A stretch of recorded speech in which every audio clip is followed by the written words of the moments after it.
Lewis. Who you talking about? Jimmy Witherspoon? Nobody knew who he was. Lewis. Jimmy. Who's this Jimmy? Lewis. Jimmy. Who's this Jimmy? Jimmy Lewis. Who's this Jimmy? Lewis. Who's this Jimmy? Lewis.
Just kept on going.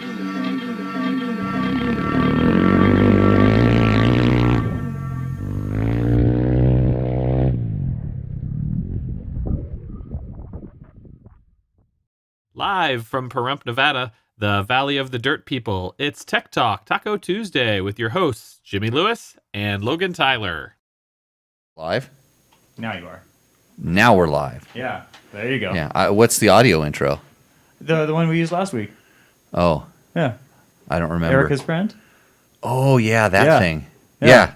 Did we get the new one? The new one? Same one? I didn't see the new one yet, no. Yeah. Welcome to Tech Talk Taco Tuesday.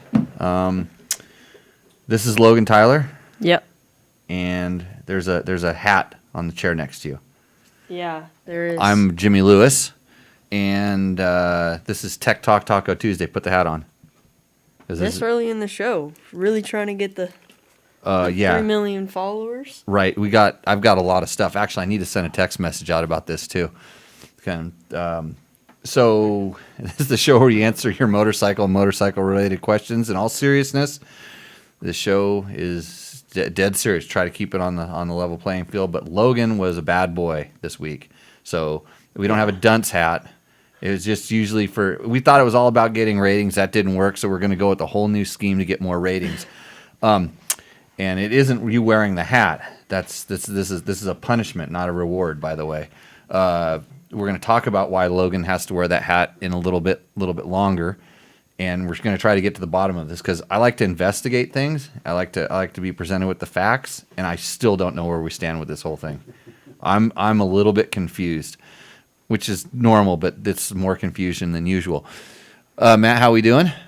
Doing good. I'm still adjusting the audio because you are a little hot. Okay. I've touched nothing since that intro. I'll touch something right over here. Yeah. Like that.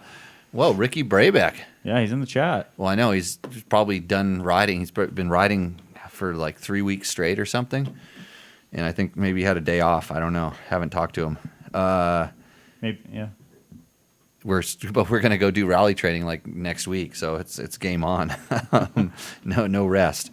So we have a lot of questions that we source from different places. But hey, here's how you can support this show. By the way, as a matter of fact, if you click through on dirtbiketest.com, that's the website that this is all affiliated with. That's real easy. It's just dirtbiketest.com, just like the name says. You go there, and if you go to any of our Fresh Dirt stories, down at the bottom of the story, there's always an Amazon link.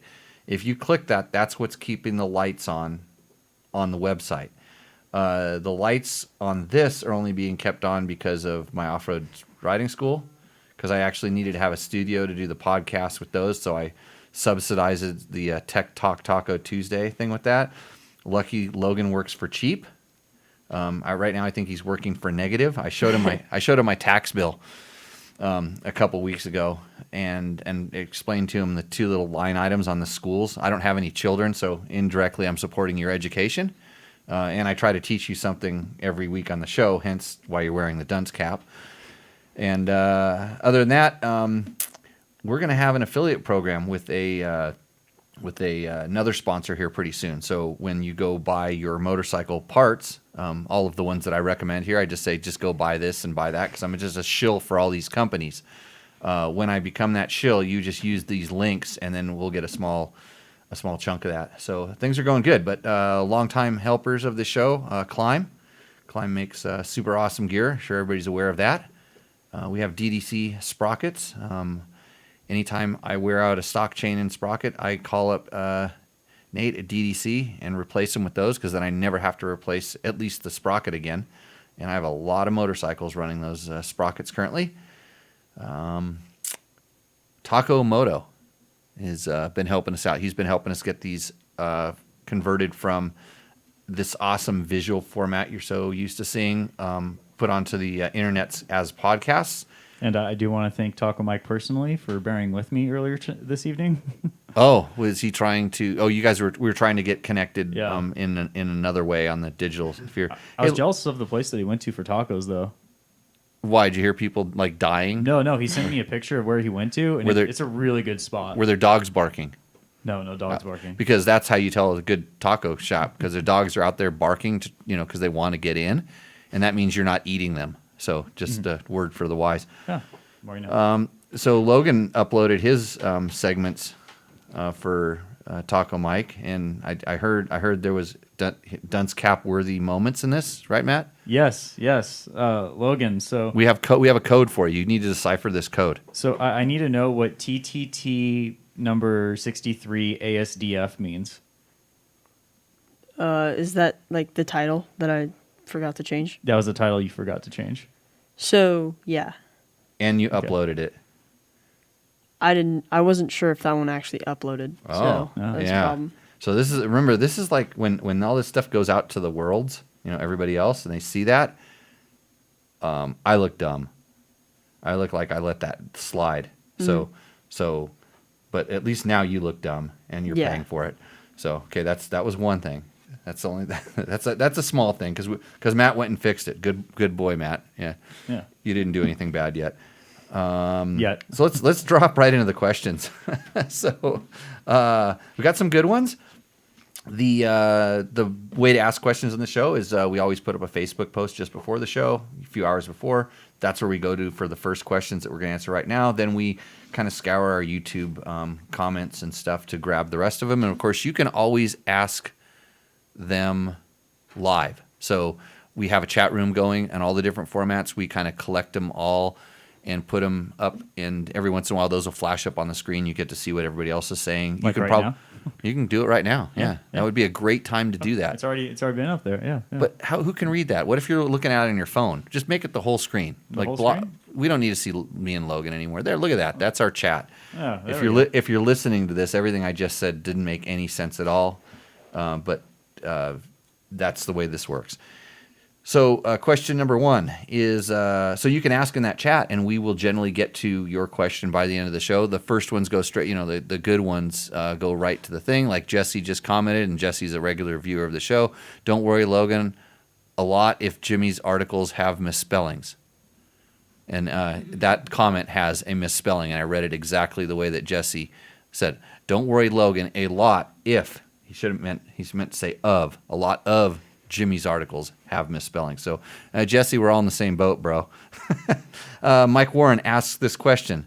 He sent a picture of his really sweet 94 YZ250. He said, not for Roost and Endo, really. Maybe he was really trying to get in. But my 94 YZ250 is pretty stock except for bibs, handguards, pro circuit pipe, and silencer. He should have used some commas in there. I would have been able to read it better, right, Logan? Yeah. Yeah. So you're how you doing in English? Doing okay? I got 93 right now. Which Right is pretty on. good. Okay. What about math? Mike's question is, what could I do to make it a little bit better? He says, I was there about V-force reeds. He was thinking about V-force reeds. And so that's a really good modification for any two-stroke is reeds. There's basically, there's a few different options, but the main ones are there's stock, there's Boysen, and then there's V-force. And in my experience with most bikes, the V-force tend to smooth the bike out ever so slightly, but just make it kind of little better throttle response. It's more responsive, which people say feels like less hit, i.e. smoother. But in reality, it actually, to me, gives it more hit. But that's what those do. The Boysen reeds actually give the bike more hit, and it seems like, especially on some of their reed setups, more power kind of pronounced in the mid range. So more of I would call it like an aggressive power band with the Boysen, where the V-force tend to spread it out, and so. The pro circuit pipe and silence, and I do remember this from those years. The pro circuit stuff actually was. Let me get this straight, because it's the pro circuit and FMF are like the opposite. One was always smoother, and then one was always snappier. And then you go to four-stroke stuff, and it was the exact opposite. Don't know why those characteristics came through, but I'm pretty sure that at that time. The pro circuit two-stroke stuff tended to be a little bit more snappier. So if you're looking for more snap, it would go really good with the Boysen, in all honesty. If you're looking to kind of smooth that out a little bit, I would go with V-force, and that is a really good modification. It's one that's kind of often overlooked, and be prepared to do a little bit of jetting, kind of usually on the pilot and the needle clip position to get it working just perfect. So, yeah, that's the answer to that one. You want to handle the next question, the long one, Logan? Because I'm getting kind of thirsty. Hello, my son and I attempted the Tour of Idaho. We had to retire on day 8 because of 2 moose failures for our learning. We're trying to nail down why. We probably will use them again. Okay, hopefully not the same mousses. Yeah. They want to use mousses again. You know what's really awesome is Logan. Look at this. You look like just a giant talking taco. Yeah. That's good. Keep reading. Head down. We're assuming the main reason they broke down was the heat we rode in the first 3 days. It was 98 the first day, 103 the second day in the desert, and 95 in the third day. Another thing I think hurt us was the added pavement miles because of the fire closures this year. We don't have that much experience with bibs, but after talking to Mike Knight and Brett Carlson, we bought some. They both finished the tour on 1 moose last year. We never rode faster than 50 throughout our attempt and bought the sizes from Nitro Moose's website. These swab in salmon, put on new tires and tons of lube on day 5. The original tires and mousses were put on in Bristol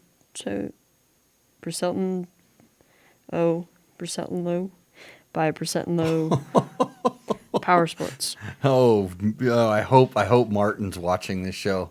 But how are we going to pronounce that again? Bristol. Sound it out, bro. Come on, we're going to get this one. Pocatello. There we go. Pocatello. There we go. Somebody notify Martin. Put a timestamp on that. This is good. With tons of lube. In hindsight, we should have just put tubes in at Salmon, which is the halfway point. We couldn't get more mousses at the time because everyone was sold out. Are we missing something else? Is 50 miles an hour on pavement too fast? Thanks in advance, David and Scott Green. Okay, so David actually was really good all day today. We were kind of going back because I had some further questions, which I'll kind of get into this. But I'm gonna roll back into just, and this is where you can learn something here. Everybody can learn something from this. You're gonna invest, 8, 9 days, 10 days into going on a ride, and I'm gonna try something brand new on my motorcycle that I have no experience with. This is the root cause of the failure. My wife taught me root cause analysis because that's what she does for her job all the time. So now I like to throw that around because it makes me sound smart, right, Logan? Yeah. Yeah. So never ever use something you're unfamiliar with if it's untested. This is probably the biggest thing where I see failures in people's rides, races, stuff like that. Test it before you need it. And I know a lot of times you don't have that much time to go out and test something. But if you're going to make this big an investment in time, plan accordingly and don't switch up what you know. So in that essence, tubes, if that's what you're familiar with, and you don't have tube quote failures, and you know how to fix the tube failure, that would have been kind of the go-to. So. And I'm not faulting him for trying because he may have asked me for advice earlier and said, hell yeah, run mousses. I would. These days I would. When I did the tour 7, 6, whatever years ago, the only reason I didn't use mousses is I had not had consistently repeatable 1,400 and 1,500 mile usage on a single moose in a single tire at that time. That wasn't. I had that many miles, but they all had like an asterisk next to them. I was testing something specific, and it wasn't similar to what I was going to be doing. So, like right now, I would have told him the exact same thing. Yeah, take the, run the moose. But so here we're going to start going down the steps where we ended up. 98, 103, 95. Has it been lower than those temperatures at all out here in the last month? No. I have mousses in all my bikes, and when I've been riding them because it's too hot to do tight technical stuff. I've been going faster, riding higher speeds, like from here back to Prim and back and stuff. And the heat isn't really the ambient temperature, the outside temperature isn't really that much of an issue. Whether it's 80 or 110, I don't think it's that big of a real deal in the grand scheme of things. So I wouldn't go and blame the temperature. So the other thing is 50 throughout, and you never went faster than 50. I'm not worried so much about the speed either. I mean, I would give you up to 70. I would say just don't go over 70. Especially on dirt roads where the tire is like constantly spinning, like on a gravel road where you're just spinning it, because that generates a lot of heat. I would be more worried about you going 55 slamming desert hoops, which there aren't very, very, very few on the Tour of Idaho, or spinning it a lot. That would cause some kind of premature wear, excessive wear, more wear than normal. But in normal dual sport riding, we're not hitting that kind of stuff. So I'm not so worried about the speed. The speed isn't going to be that bad. Although that's one of the things that's a way you can get it to fail, but it usually takes a lot of excessive high speed and just the tire never getting a chance to kind of cool down. So I don't think 50 was kind of a thing. So the question I started asking him, and he said, I was kind of surprised, like, why did you put a new tire? Why did you change the tires? Like, when I did the tour, I started on the same tires I finished on. I had tubes in them, and they were still good for a few days. They would have survived. I mean, once they get to a certain wear level, they kind of stop wearing. And, I mean, they were bad. Don't get me wrong, but they had a little bit of life in them. But so I wouldn't have changed my tires halfway through, especially if they were mousses, because we all know what a pain in the ass a mousse for most people is to change. And then I asked the question, like the big question. He said they lubed him up, and the guy was all dirty and messy. I'm like, what did he use for lube? Because I know what tire shops use. They use like oil soaps. They use, because that slips the tire over the bead very effectively and then becomes sticky, and essentially. It's not like a specific mousse lube. And I think I've said a few times, on this show and in some of the videos and stuff, use the lube that they send with the mousse, because it's formulated to work with. So I suspect when you got the nitro mousses, you installed them with the lube that they sent, which is good. And what do you think? It was Murphy's oil soap that was put in his mousse. So that's what really caused your failure. Because, well, not only it absorbs into the mousse a little bit, and because he sent a picture of the mousses, and they're destroyed. They're on the sides. They're all kind of cut, and they're also very clean. You get clean hands. Yeah. Here's the mousse. Yeah, we have a picture of the mousse on there. It's this gonna is cover you and Logan, but so yeah, that's okay. It looks better than my head.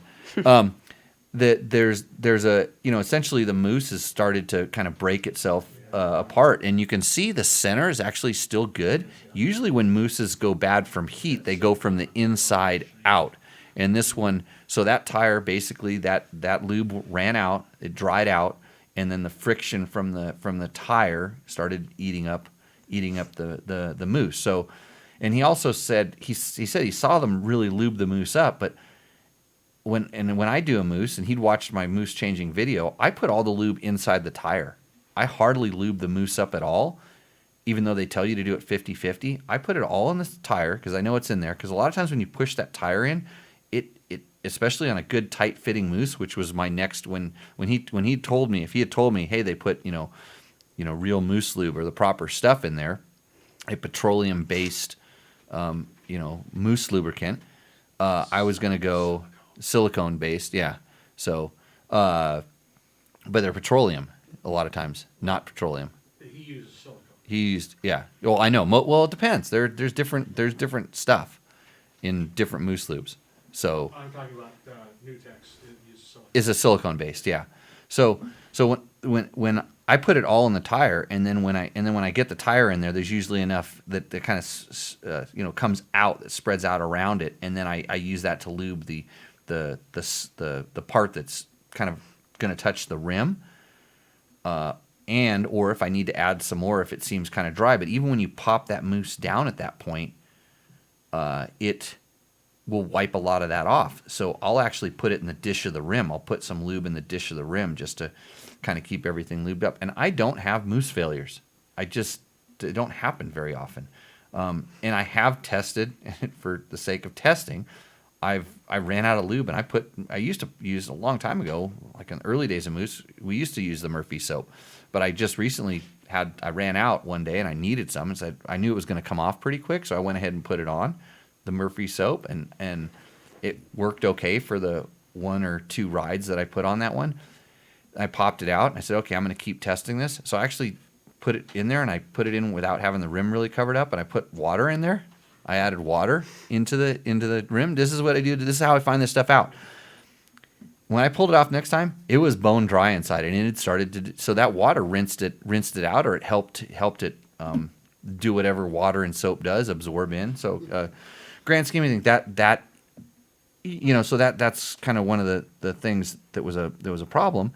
And then, so the next question was, if that had been, I said, did you make sure that you had the right size mousses, and were they kind of, if you're going to do that length of time on there, I would put a little bit bigger one in. I would, like we do, like if you saw the size of the mousses they shove in the rally tires on the rally bikes, how big of a thick of a mousse it is when they pop those things in there. That's why they can last, because they don't need them, squirming around, and they don't want that tire slipping on the rim either. So, man, I'm bummed, David and Scott, that your tour went a little bit south. But yeah, I'm sitting there thinking, if I ran nitro mousses, knowing what I know now, knowing what the experience that I have, or Michelin mousses for that matter, I'm wondering if I would even carry a tube, just a single front tube to prevent the problem. So, yeah, that's what I would do. Sound good, Logan? Question? Oh, he's got a question? Your he's raised his hand? Yeah, I don't know. You don't just blurt out like Bob does? Not yet. Okay. A set of mousses and new tires costs about $400 to $450. Yes. Extra set of mousse lube is $3.99. How much? $3.99. Yeah. Extra set, Right.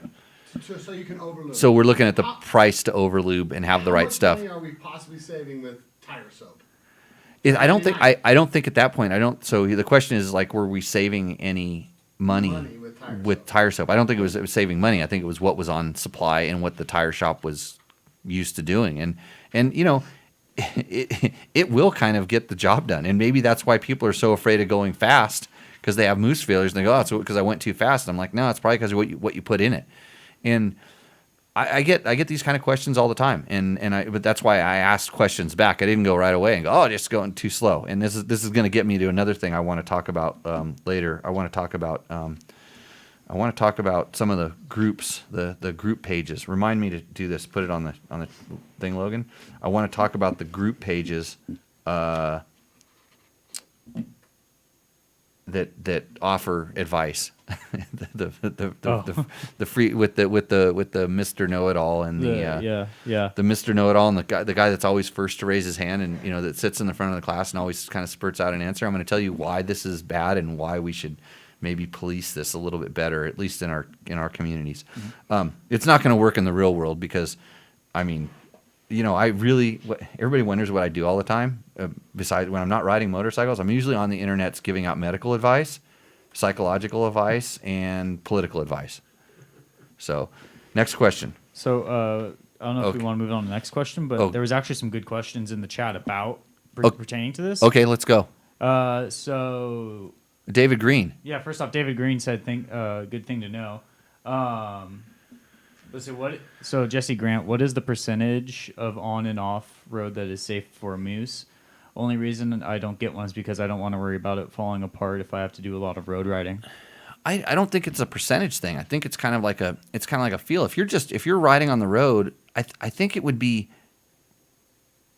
over speed limit, so we're talking, like on the highway, over speed limit 70 or 80 miles an hour for long periods of time, and long enough to, because I think the heat will slowly build up, but it also cool down relatively quick to, compared to its fail temperature. It's hard for it to get into the fail zone. I mean, you really have to push it. So I just don't see, if you're going to ride the interstate for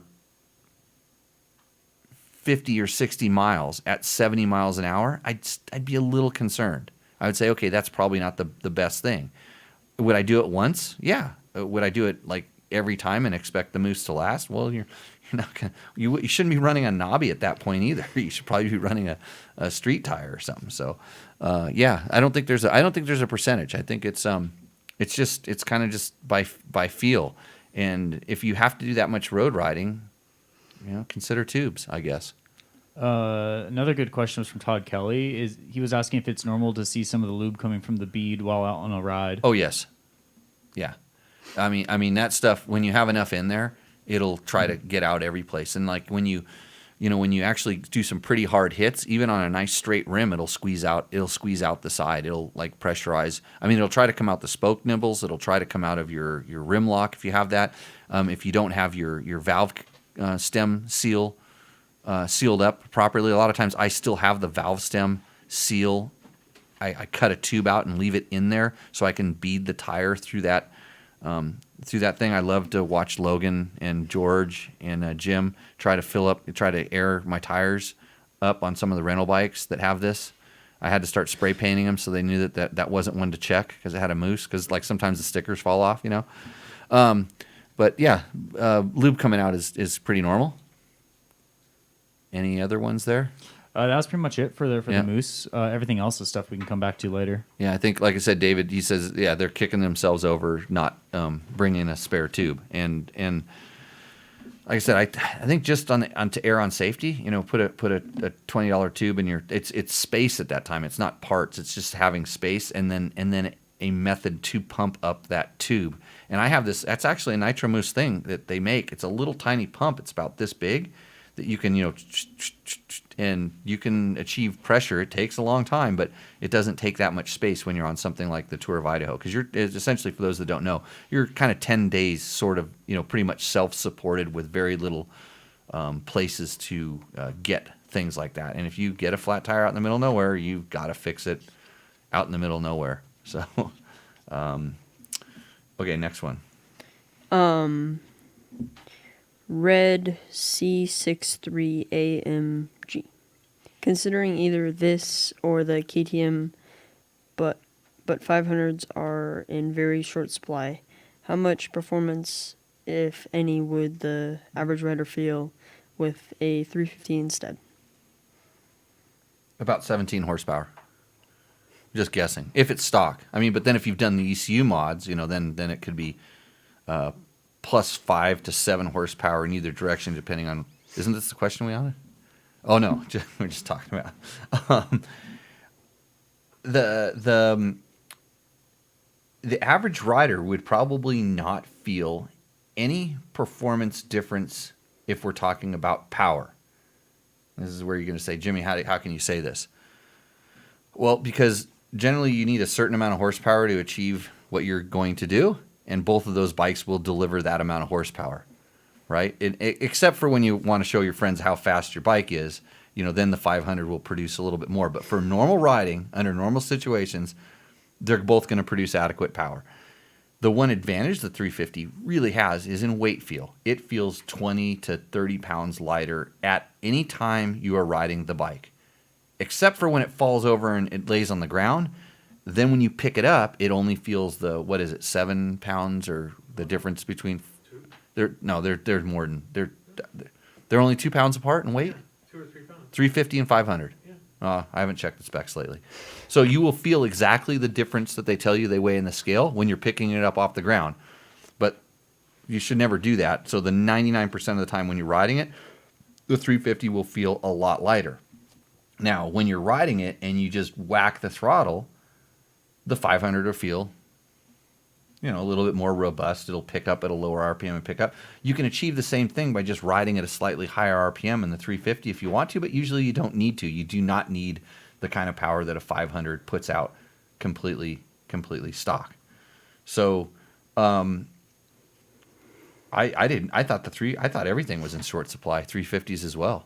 So I think that's a good question though. But it's when I ride them back and forth intermittently, and I mean for the more desert stuff, I mean I do like the torque and the ability to let the 500 chug down at lower RPMs, and like where I went in that ride I showed you the other day I was on a 500. And it was just wonderful. Although it's a beast when I started having to hop over logs and pivot turn and all that stuff like that. It feels like a 500, but it can do it. I probably would have been better on I was kind of asking myself, should I have taken the 350 for this ride? Because I didn't really expect to go there. Was sort of I just said, oh, guess what's up in front of me? I'm going to go ride there. And I went. And I ask myself all the time, oh, wouldn't that have been a better bike? And wouldn't it? And it's like at the end of the day, I'm just happy on what I'm on. So, man, I hope Red C63 AMG. I hope you can get the bike of your dreams, whatever size it is. So, I forgot what hey, we actually were going to have a special guest on this show. Are we ready for this, Matt? You're able to pull this off? Yeah. I Okay. can pull it off pretty easy with the click of a button. Good, and that's why you're the professional over there. Has the feed dropped yet? No, it has not actually. It's been good. That's good. Yeah.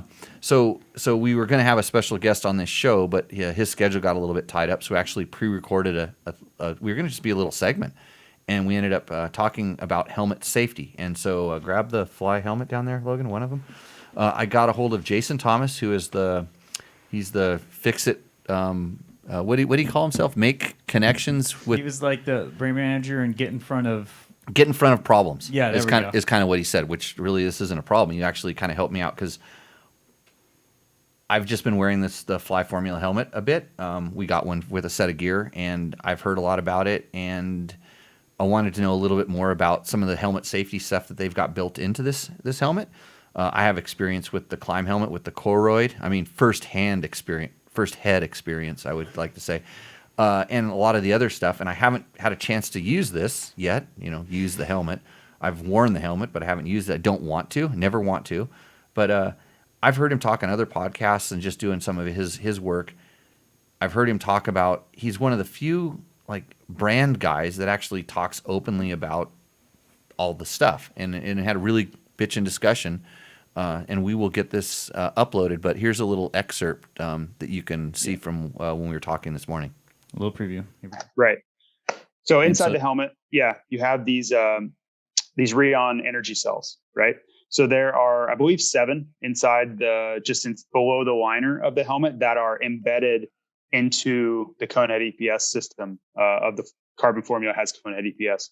So the beauty of Rheon, when it really comes down to it, is ultra lightweight, which is incredible, right? That's how we get such a lightweight helmet. The carbon that's just to your left there is 2.79 pounds. It's incredibly light, especially when you factor in that it has to pass DOT, so we have to reinforce the chin bar and things there too.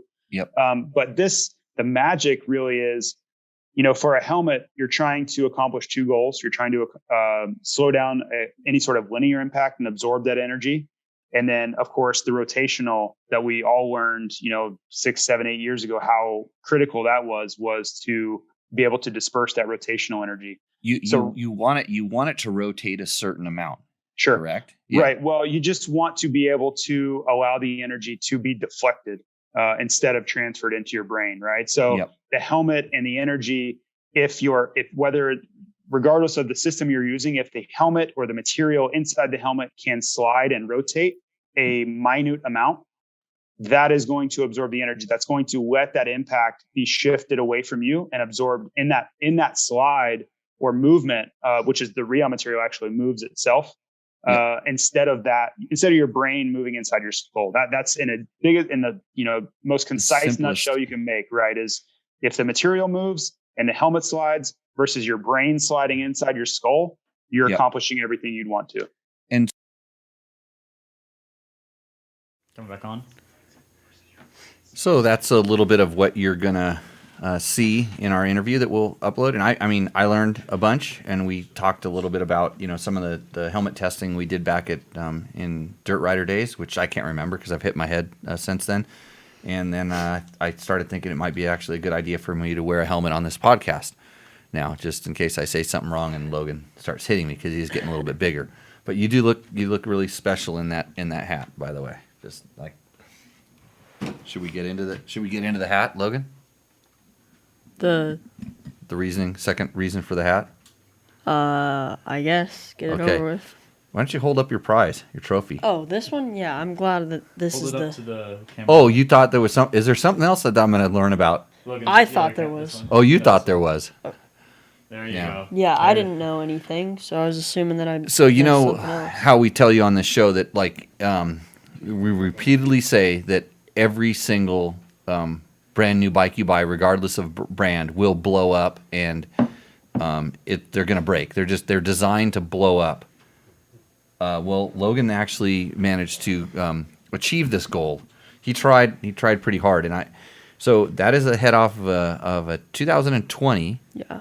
KTM 250 XC TPI. No, 300. 300. Oh, it's 300. Yeah. I thought you had 250s. Okay, 300.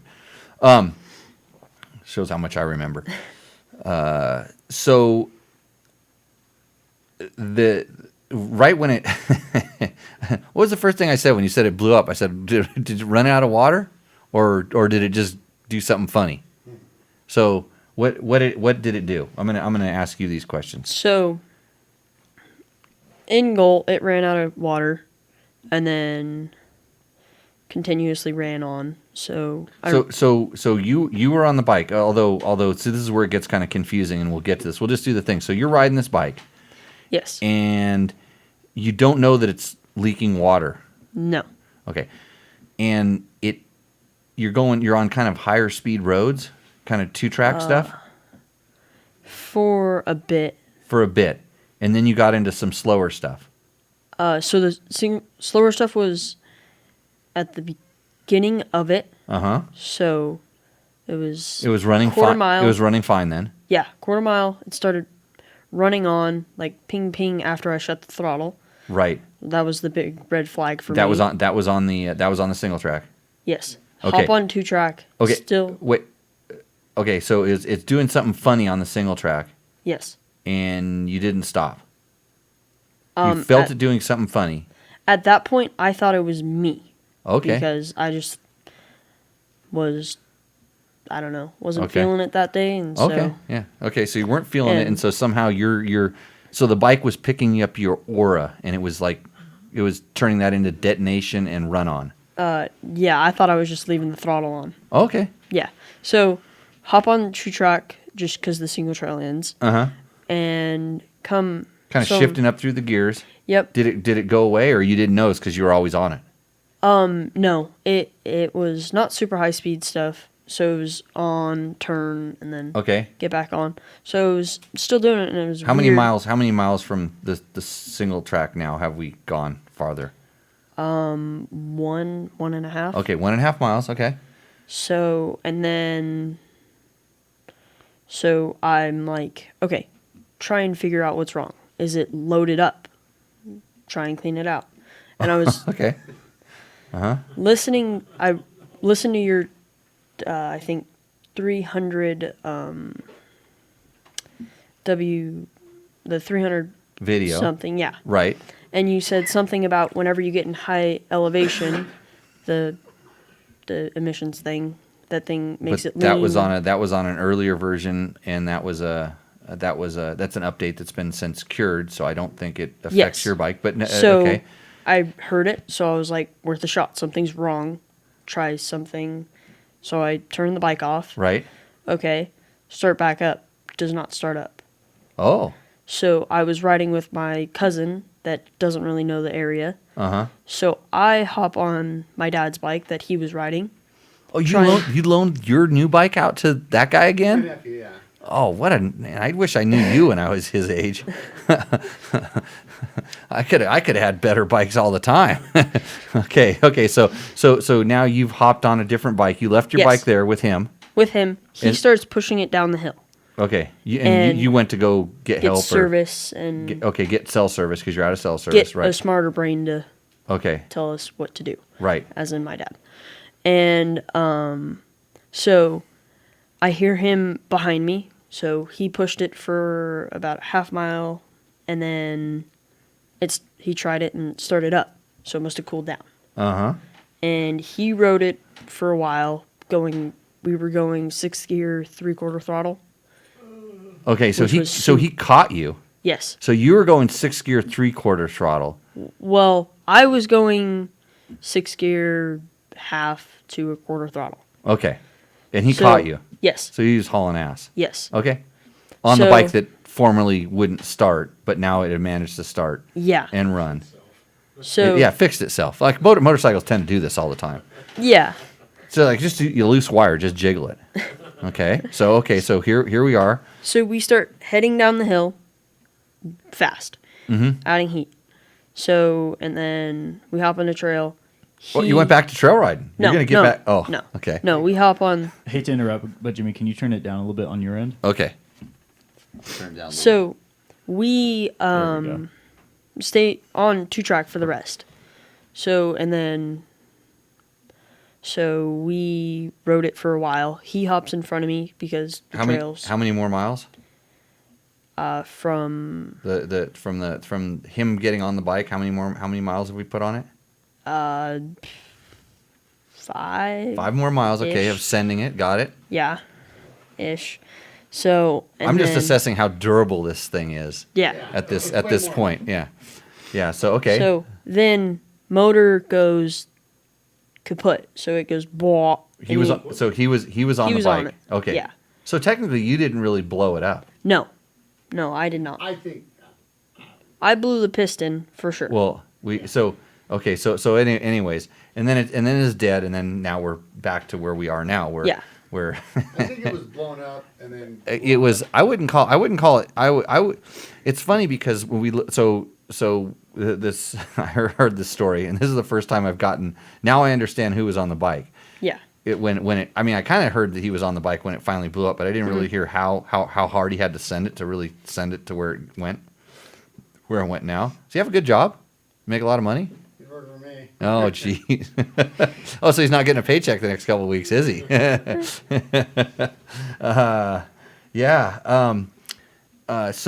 So when Logan held up the cylinder head, what you saw was a hole in the top of the cylinder head, and he'll hold it up again here. So you're seeing it, and I've never ever seen this before. In all honesty, this is the first time. There's a first time for everything. At least created this way. Usually, I've seen pistons break and do this, or a valve come off on a 4-stroke and go up and punch holes into, like usually through the cylinder. So this hole was into the water jacket, and so the water all poured out at that whatever water there was. But when did you add water? Because that's the part you left out of this story we just had. So we added water, the rest in our camelbacks when After it went kaput, after it went kaput. but not before. No. You might have saved yourself a lot of money had water been added earlier, I think. Because so what happened is there was no way to cool the cylinder head other than just Yes. through the metal.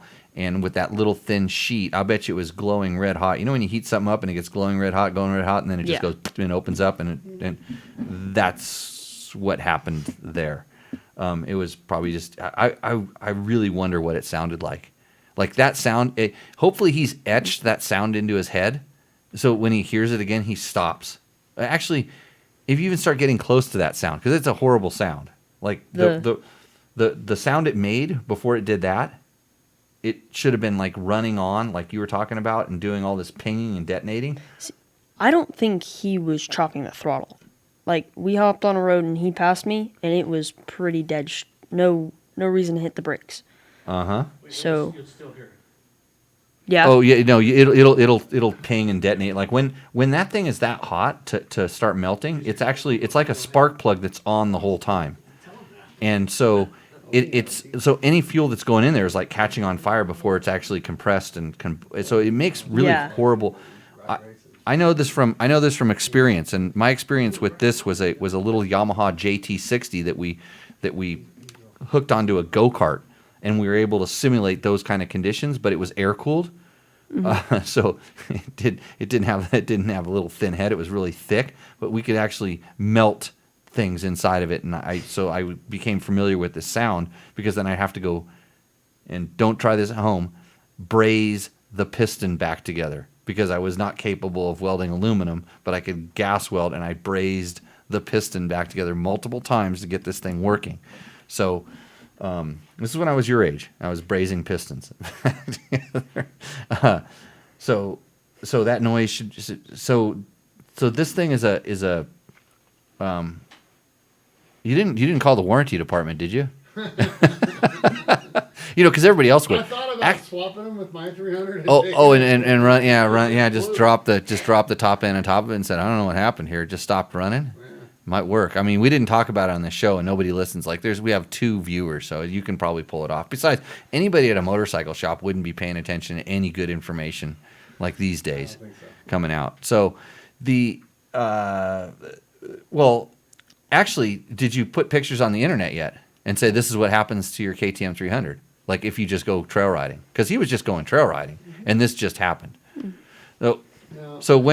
So what we can't figure out though is we can't figure out where how the radiator hose area got kicked or bent, and then if that's indeed where it was leaking the coolant from. Yeah. I So it did come out of the lower left radiator. Yeah. So you're wearing the hat, Logan, for not putting water in right at the beginning, because that's probably when it detonates and runs on, that's a sign of overheating. And then did you tell him to stay there and wait for you? No, I told him to. Well, I didn't tell him anything. He was the one. You made his own mind? He had the plan. He said, "Go get serviced. Get someone with not a teenager mind." And that's a smart move. That is kind of a smart move to go for help. But and then he comes up rolling behind me. Hey, do you think you'd want to come on the show and wear that hat for like an hour and a half just to make up for? No, probably not. No, okay. Why not? The hat's stylish. Hey, Chris Real says just blame the oil. That's what I used to do when my bike seized all the time. So it's just you do what you do. Yeah. Anyways, so we're gonna try, because see, now I'm really worried. You know how I used to loan you motorcycles all the time and say, "Hey, Logan, ride." It ain't happening no more. It's a long walk. Bet you his stator probably looks better than mine. Yeah. Oh, we'll get into you in a little bit, right? It's like Bob's raising his hand. I'm just wondering if that kind of failure is from the fuel injection system having different, because it's all different now than the carburetor as far as where the gas flow and the flame front is, and I'm wondering if that's if it was. You're saying it was maybe able to run longer because of the fuel injection, and get to that point. So here's, it's funny. We talked about this earlier when it came in. I said, there's a lot of cold air coming into that motor when you're running it like that. It's actually pretty cool air, but it does turn into an explosion very quickly and then produce heat. But like that cool air might have been keeping that thing cool, because the piston had very few scar marks on it. In fact, when I looked at it, I bet you most of those scar marks on that cylinder and piston were from the debris that went down when that thing finally let go. And that's why I was asking about, hey, what speed was it going? How was it doing it? And the other thing, so the first time, like when it stopped and it said it wouldn't start, we were kind of surmising that maybe it kind of had collapsed the rings. It was probably so hot that they could have lost all their tension. They could have become very rubbery, for lack of a better term.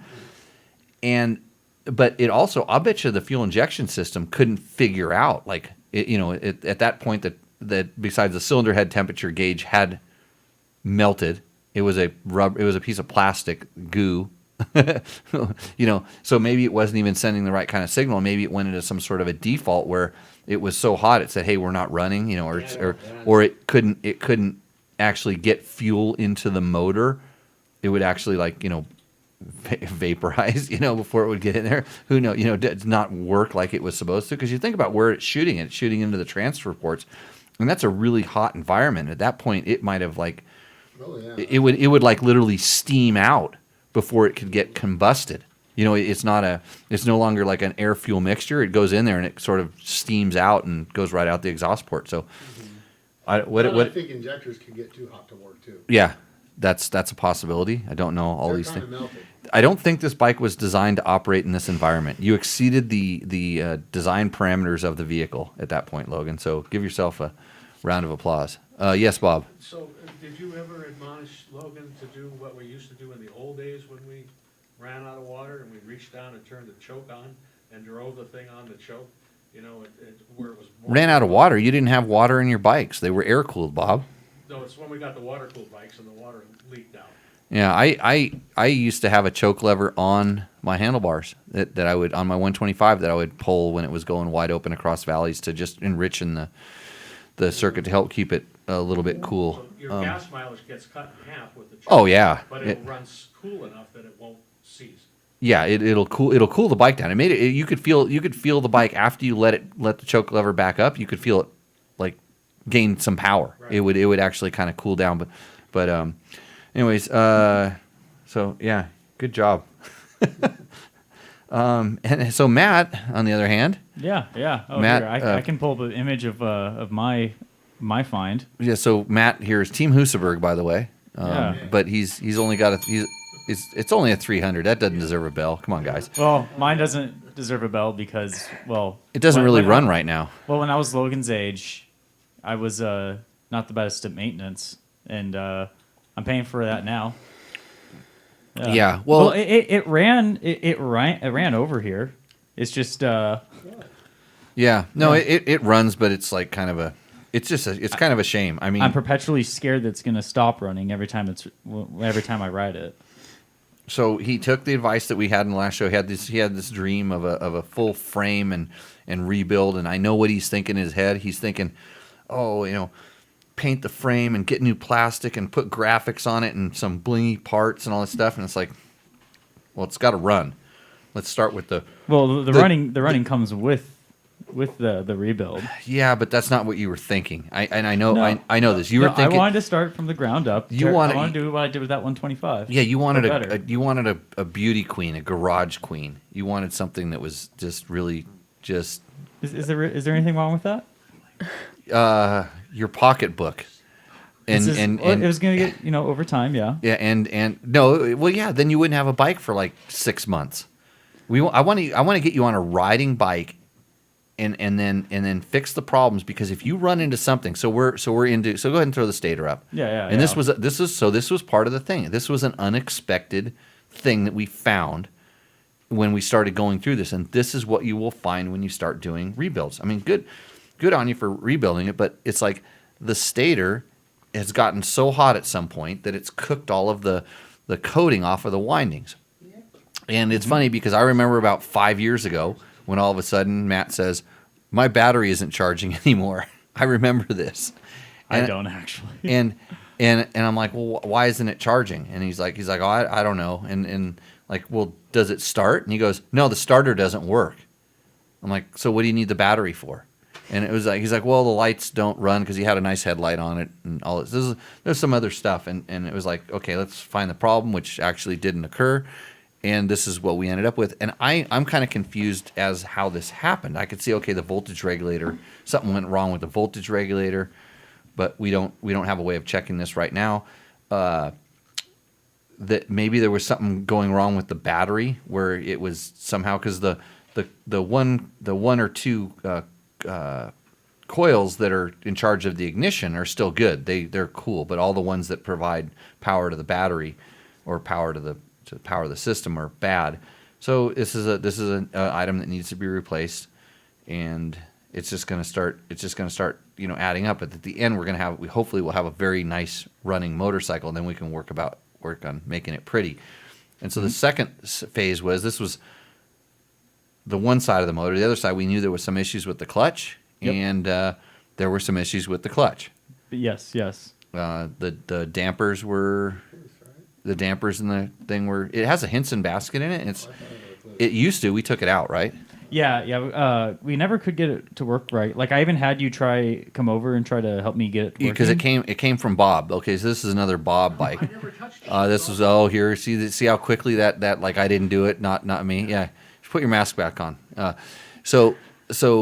We spend when people are lucky enough to have purchased bikes from Bob, you spend a certain amount of time what we call unbobbing it, and you're going to find little things that were modified, usually for lighter weight or for some sort of perceived performance increase that you would find someplace in the bowels of the internet. Maybe not even the internet. I think you have to go on the dark web to find the stuff that Bob finds ways in which to modify his bike. And so there was probably something of that in the clutch. Mm-hmm. Some shim was milled down, like 3/1000ths, or he put some sort of an ovalized clutch basket in it for some sort of perceived inertia advantage. I don't know where he gets this crazy ideas, but something like this has happened. And you noticed your clutch basket was out of round. Yes. Yeah. That was the dampers, by the way. The dampers allowed it to come out of round. I know exactly. We know exactly what caused that. So, but anyhow, so I remember we took the Recluse out and said, "Hey, let's put it back to stock," because the Recluse was never functioning properly, and for me, there was something fundamentally wrong. And since I couldn't start with something that I knew exactly how to work, I didn't even know where to look for the secret sauce that you put into it. I don't know where it was. What you hid in there. I still go back to that the internals of the master cylinder on the brake. You won't remember. COVID fog. It's okay. Is that the one where you called me and I sent you a new one? Yes. Oh, okay. Yeah. Which was difficult because I needed that bike like in 20 minutes to do a class, and then what you had done had come undone, and it ground a hole in the slave cylinder. There's a fine line between brilliant and stupid. Yeah, I run it all day long. Off to the wrong side most of the time.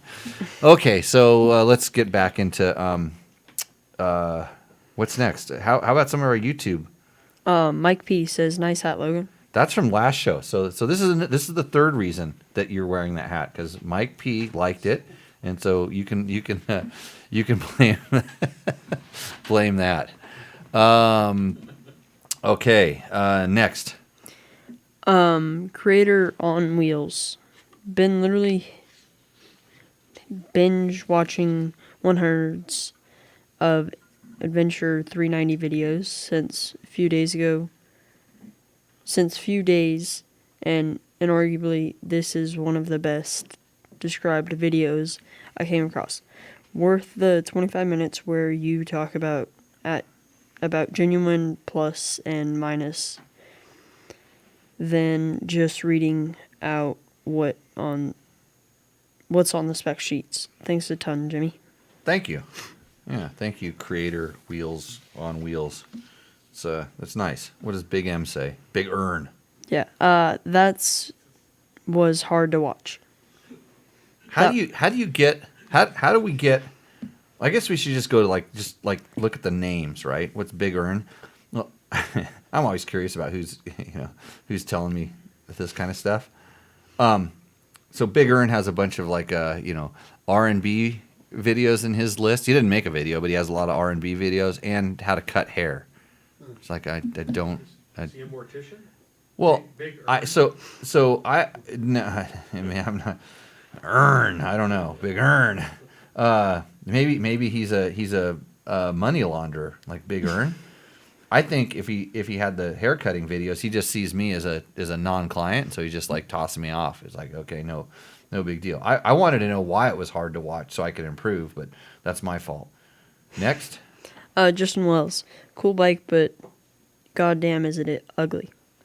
Yeah, he's talking about the KTM 390, and I always wondered what would possess you to why would you want to say that? I guess you'd say that if you were standing around with your buddies, but now you don't have any friends, kind of like me, and so we just type things in the internet. Is that how it works?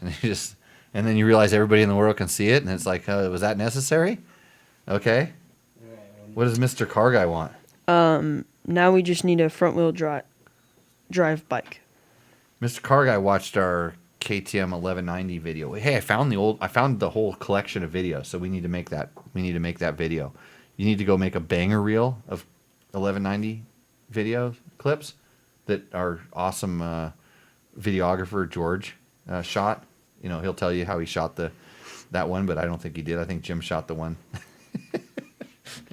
Jim wouldn't even know how to turn the phone on. Front wheel drive bike. No, you don't want this. I tell you, you do not want this. And I know this because I actually took the chain off of one of my regular Cristinis and rode around in front wheel drive. So number one, it fries the clutch very quickly, the clutch in the Cristini system, because it only takes a certain amount of power out of the wheel. So when you really hook up, it tends to fry it. But I remember, part of my job is to break things, so I did. But I tell you what, a front wheel bike handles like dog poop. It's really, really bad. What's next? Hey, it's time for. I'm going to try some new tequila here. I see there's 2 shot glasses. Oh, really? Did you notice that? Yeah, I did notice that. I didn't want that second one was for. I didn't know. I didn't want Jimmy to sit over there and feel all jealous. The other Jimmy, but no, it's for you, Matt. I don't know who's. This is actually some really nice stuff. Some.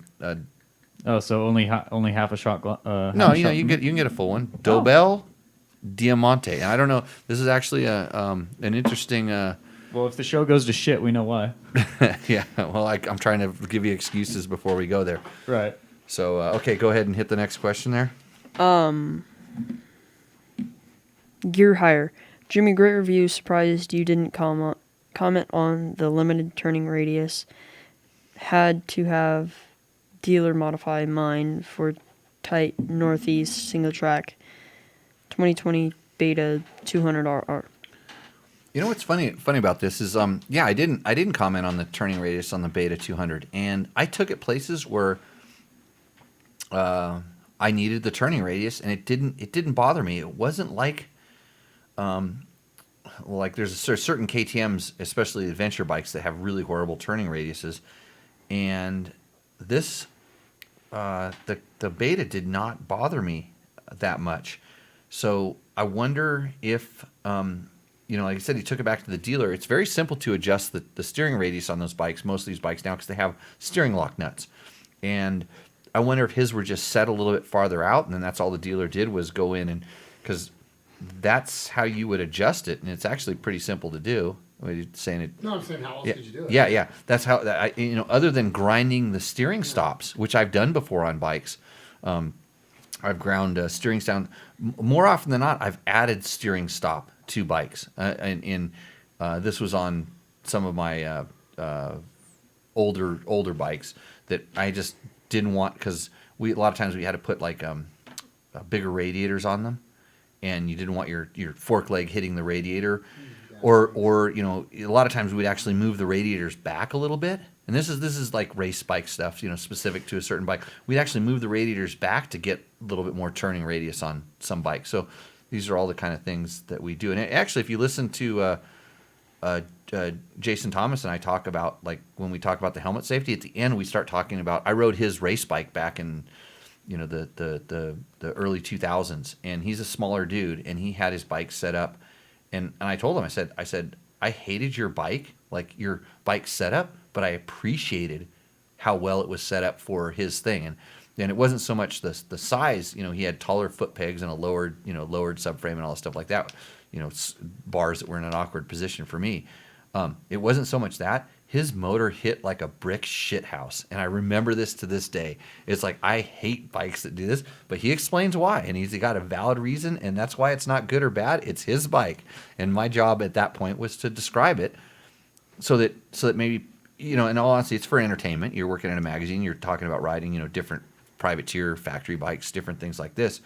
Everybody wants to know, like, hey, what is really the difference between a factory bike and a privateer bike and things like that. But at the same time, maybe, I would learn how guys set up their bikes for what reasons, because I was always, somehow get back and ask them. And I don't remember who wrote the specific story on that bike, because we all had to write about 2 different bikes. I may have wrote it, I don't remember. But if I did, or if somebody else did, they probably talked to the rider. They should have talked to the rider.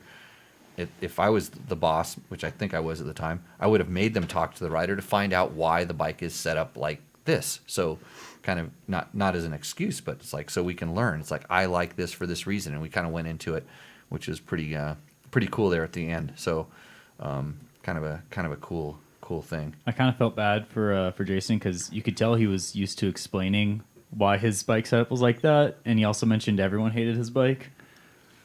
Everyone should hate his bike. Most people should hate my bikes.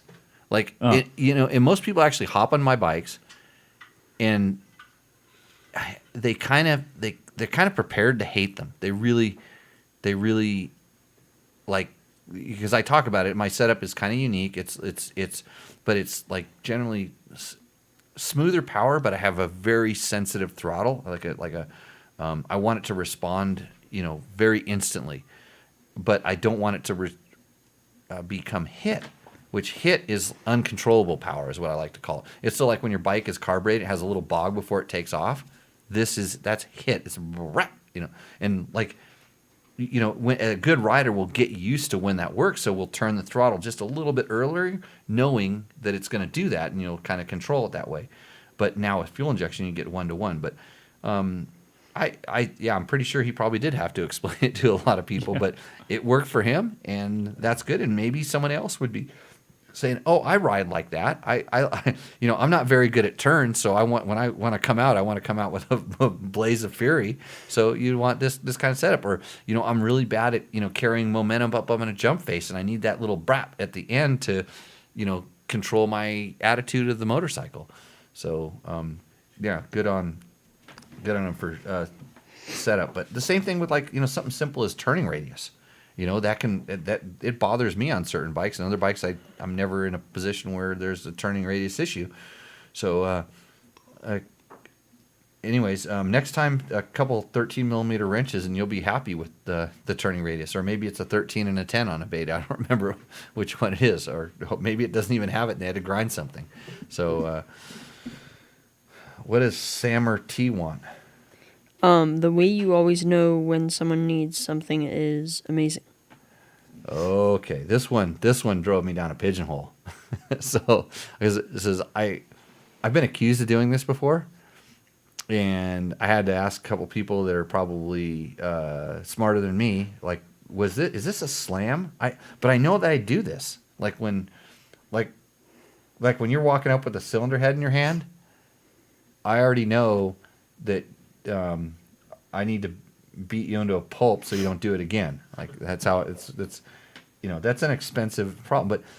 But the reason it's because you're not the first one that needs this. It's through experience. It's kind of like things tend to repeat themselves, and I see it, and I just kind of identify that thing. But I couldn't figure out what Sam or T was all about. I think I looked at his profile to see. It looked like he just started up his web page about 10 minutes, or his YouTube page about 10 minutes before he sent me the comment. So, who knows? Travis J2. I wish somebody would know when my tequila gets a little low. You're not allowed to though. Yeah, you can't serve. Yeah, mine's getting low, but it's good though, isn't it? Oh my god, it's fantastic. Actually, it has a little bit too much of the. I want to call it the Jose Cuervo taste. There's like a tequila. There's a certain tequila taste that one of the strains that I don't really like, but everything else is really good. Instead of messing around with wires and ECUs, just chuck a 1-tooth down sprocket on it. It gives you the same result for $20. So Travis J2 is talking about the KTM 390 again. Because we actually, put a Cooper ECU on our bike, and we're really impressed with the power increase that it gave the bike, especially kind of it gave it torque everywhere, and then like in the upper mid, I'm starting to try to figure out how the hell they did this, like because it increases the rev ceiling by quite a bit. It lets it rev till it gets way past the red line mark. The whole ECU is flashing, or not the ECU, but the whole dashboard is flashing bright red. It's like, too many revs, but it's only around 11,000 or something like that, 12,000. It's not too bad. But what he suggests here is for $20, which is, you can get a different sprocket. And I hope he's talking about the rear sprocket, not the front. But I guess you could do the front as well. But that'd be like doing 3 teeth in the rear, 6 and 1/2 dozen, or the other. It does give you a little bit of the same, like, pickup. It'll give you some pickup, but it doesn't change the power. So it doesn't do the same thing. It makes it feel a little more sporty because the gears are a little closer together, and most of the time you'll be in a little bit lower of a gear, so there's a little bit better pickup. But it definitely doesn't do the same thing, Travis. I can guarantee you that with 100% certainty. Chris Luca. Can the tank be mod? KTM 350 video. He's talking about the 350 EXC. And so the answer is yes. IMS and Acerbis both make options for that particular gas tank. And I like, no capitalization. Can the tank be mod? This is like, he's really compromising on the amount of characters he's using in that. I'm kind of surprised it even gets the question mark at the end. Yeah. That's good. He's kind of speaking your language though, right? That question mark is unknown to me, so. You don't use it. Well, the fact that you read that like you wrote it, like that, I would actually struggle reading that because I would probably not turn it into a question. I would like almost do it like a statement. Yeah. Yeah. So. Okay. Next. Chris Brown, did you use the Decat Cougar kit or just the ECU?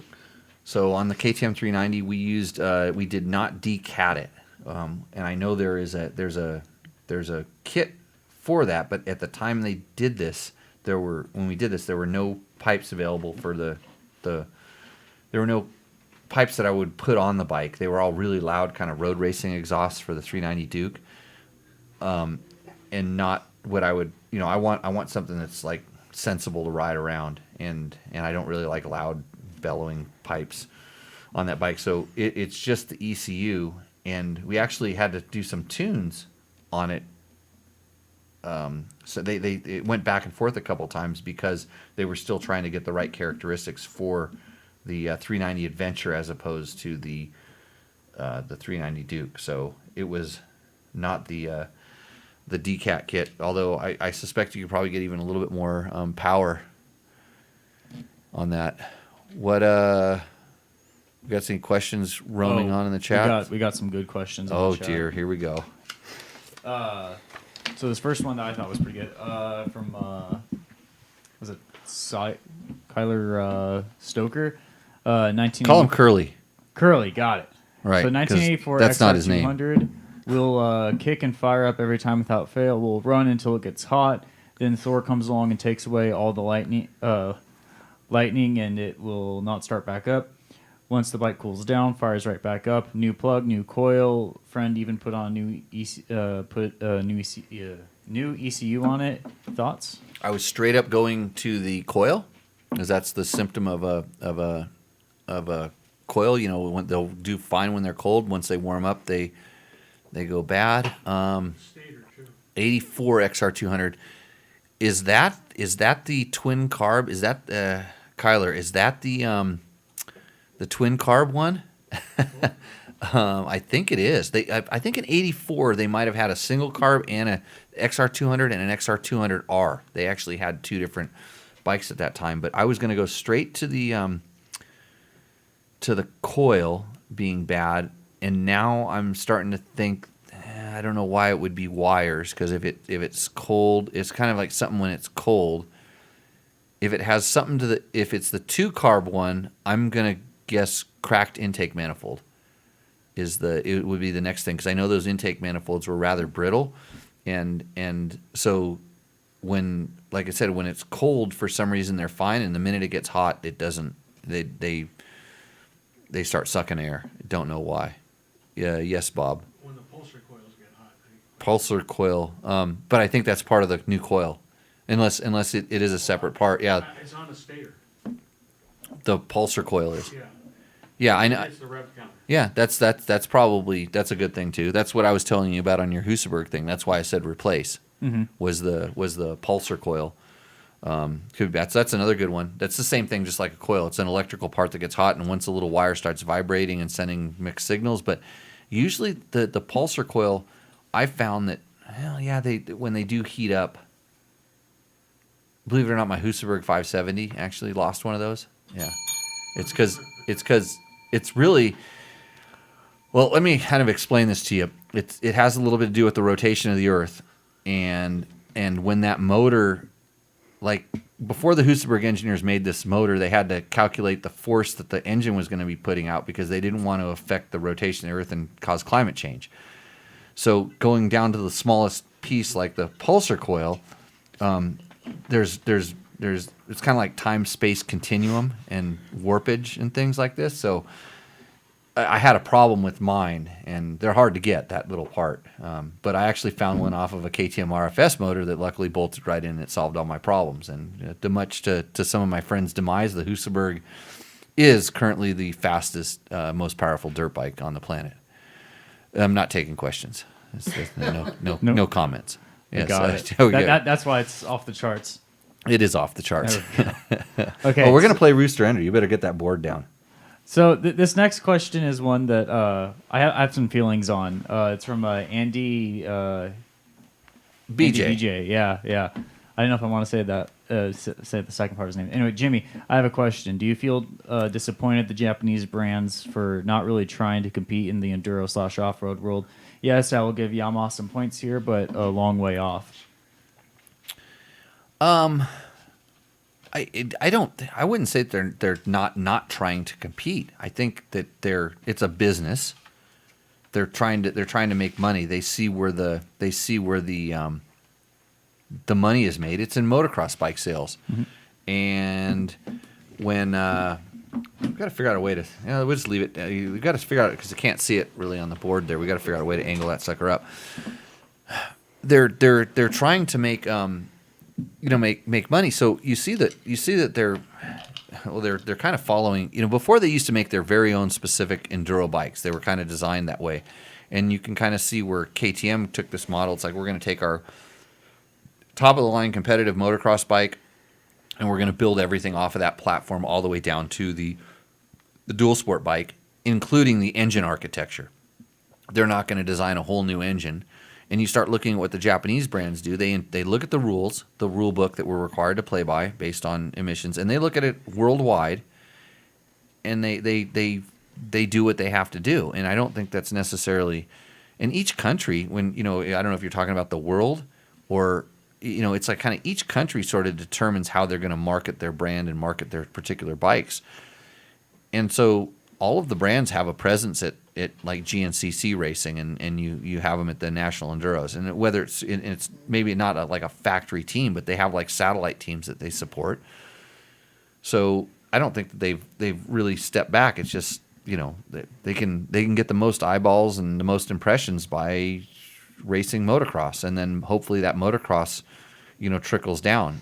When you saw Honda racing in Baja, it wasn't to sell XR 600s or 650s or 450Xs. It was to sell generators and power equipment and other Honda motorcycles. And so they look at it like this, and so yeah, I don't think they've I'm not it'd be awesome if everybody had like a factory extreme enduro team and a factory Grand Prix team and as well as a GNCC team. You had guys that were doing the national enduros, but they leave that up to like a lot of times just regional areas, like dealerships will handle that or things. So yeah. I have something to add here. Is what brand won the last two Dakar rallies? Yeah, Honda. Yeah. Yeah. And I would consider that off road. So. Oh, that's good. That's a good point too. Yeah. Yep. Yeah, I think he's really pointing at two strokes. They don't. Oh, why they don't make two strokes? Yeah, well, compete. Yeah. Okay, so he's not. Maybe he's not even just talking specifically about racing. He's talking about just two strokes. Yeah, because there was another person. Okay, because that's he does. He says, "I'll give Yamaha some points here, but a long way up." Yamaha's making a they used to be very affordable. It seems like the price on those has gone up just the same. But Yamaha's, like I said, as a business, they're making something that's a little bit more affordable than the other offerings. They're pricing it in the right spot so that that okay, I don't want to spend 10 grand for my new 2-stroke. I'll spend 8, 70, 75, 8, whatever it is on with the 125 and stuff. And Honda swore off 2-strokes. They just said, we will not build 2-strokes. If Honda makes another motor that's like a 2-stroke, they'll call it something different, kind of like an orbital. It's and then I'm really surprised that Kawasaki and or Suzuki did not come back with some product like this to kind of fit it into the market. But it's kind of a touchy area. I mean, if you're gonna bring something in and it costs that much to develop, are you ever going to recoup it in sales? It's They know what they're doing. if you want to do it right, it's expensive. So what else do we got there? Let's see here. I mean, to kind of beat the dead horse, this guy was. They made a WR250 2-stroke. Yeah. I mean, you have a YZ250X, and that's about as close as you're going to get. And once you get to a certain point with a production bike, making a production bike, if you make it any more specific, you're going to just cut your market share, because everybody, if you go out and you do these companies go out and they do a market research study and they start looking at what everybody does, there's a certain point where everybody's going to modify every part, everything else. So Honda just made the amazing improvement this year of putting handguards on their RX models, which that's a huge. We've been fighting for that for a long time. The U.S. market wants handguards on off-road bikes. It's just kind of a thing, even though they're just little flag handguards and things. For them to put that on, it was a big deal. And just similar things like when you look at a brand that has you have to pull the clutch in before the start button works. It's like somehow the lawyers get involved, and all of a sudden and when you start looking at all these different regulations, if it were the minute they start putting headlights on things, it comes with a new set of regulations. So it needs to meet some sound and emissions requirements. And this is on a federal level, not just a California thing. So I think there's a lot of things that the customer is just not super aware of, and it's tough for them to kind of balance between these lines. Is it time for our favorite segment? I guess. Rooster Endo, Yeah. brought to you by Jimmy Lewis Off-Road Training. Hey, if you're going to the Tour Tech Rally, we have some spots open in our classes, but you have to go to the Tour Tech Rally, so that's important. That's making a lot of noise there. Actually, Logan. someone did say they were looking forward to the Tour Tech Rally. Yeah, Tour Tech. I hope it happens. I mean, with all the crazy stuff that's going on, I really hope that this happens. I think we need to work on your woodworking skills, and we need a better board, I'm thinking. I know this is like a last-minute thing, but we had a few weeks to think about it now, so it could probably get improved. And then like a way to stand it up. Yeah. Yeah, some way to stand it up. But I'll go ahead and hold it up again, and everybody can see. Off-road kickstand. Oh, yeah. Don't set it on my shot glass there. Maybe that defunct cylinder head is gonna help us out here. I think the Tacosaurus has been used before, hasn't it? Yeah, bring the Tacosaurus back here, and we can set it up. Let's get going on the first one here. Read the name so I can get the picture up. Joseph Hahn. What was the name? Joseph Hahn, I think. Joseph Hahn has a 2002 DRZ 400E. He purchased for me as a surprise by my wife after she got sick many years ago. Well, that's okay. Quit riding when she got sick, but she wasn't going to let that happen. The wife and the bike both worked out well, and I'm happy to say that I still have them both. The bike is stock other than some basics like handguard, skid plate, and handlebars. Oh, man, Joseph, I'm super stoked. I'm glad your wife got better. That's good. Can't say much for your DRZ 400. I don't know what she was trying to do with you. No, that's it. The fact that you've left that bike stock is probably the best thing you could have possibly do, because there's probably few bikes in this world that can be modified into pieces of junk as well as a DRZ. Like, you can take that thing and do all kinds of stuff to make it way, way worse every step of the way. Very few DRZ modifications that didn't either just toss the durability out the window and or make them run like poo-poo. So I think it's good. I don't know if you're trying to like increase the scale with the wife stories and stuff like that. I'm actually looking for, we're trying everything here to try to increase the ratings. I mean, everything from Logan's Hat to there's something that could happen on this show that would be really, that I think would just bump the ratings through the roof, but it's not going to be this DRZ, but it goes right about the middle, maybe right. So Travis is on a Suzuki and that's a Suzuki. So it goes right there. Now don't knock it over. Come on, Logan. Don't break anything. Here, I'll pin it up there. You get the next one. Okay. So everybody wonders what this segment is. This is Rooster Endo. This is where you send us a picture and a description of your bike, and we tell you where it lands on our scale. Currently, the scale is bookended by a Honda ATC 185 on the Endo side, courtesy of our friend of the show, George, who really kind of a little silent these days, isn't he? Yeah, he disappeared. Yeah, probably because where we rate. Didn't he send a second bike in too? He did, and we haven't got it yet. Honestly, I think I just kind of forgot. Oh, about you discounted. I was like, you only get one. Oh, you really? Okay. Because some people have 50 motorcycles.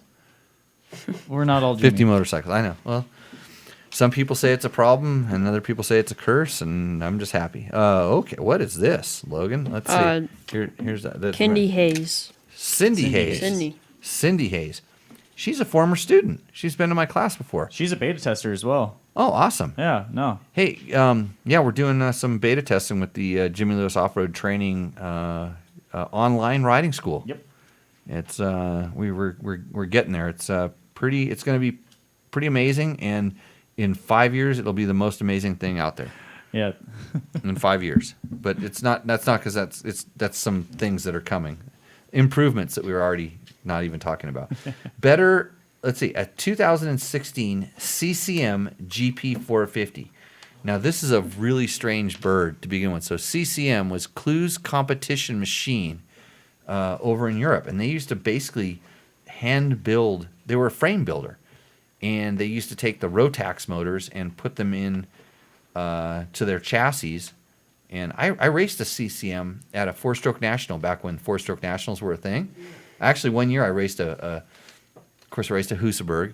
I did a Husky, a CCM, a Honda XR400 that was all hopped up, and I don't think I did a DR350 because it probably blew up.